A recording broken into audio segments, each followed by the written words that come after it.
Saya harap sangat awak jujur dengan saya sebab ini soal hidup dan mati sahabat saya. Awak? Kenapa ni?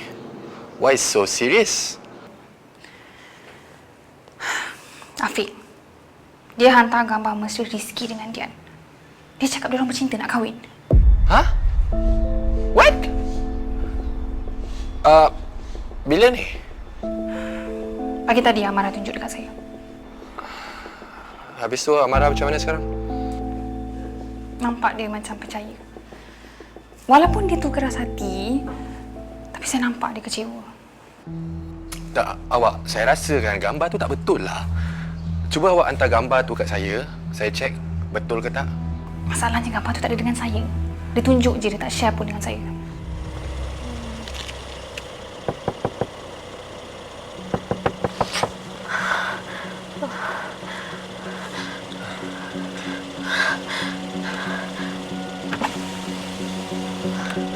Kamal. Ya. Hati okey tak ni? Tak. Hati pening. Hati pening. Tolong Aunty. Semua ni salah faham. Ni adik saudara saya. Dia jatuh. Saya nak hantar dia pergi hospital. Nak hantar pergi hospital pun takkan nak peluk. Tak boleh jalan sendiri ke? Kaki dia patah. Macam mana dia nak jalan? Kaki patah? Betul ke kaki patah?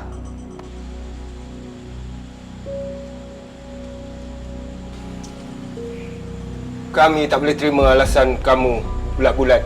Kamu berdua-duaan. Kami tak paksa tahan kamu berdua. Tuan Rizky. Ya. Pak Ustaz, ni pembantu rumah saya.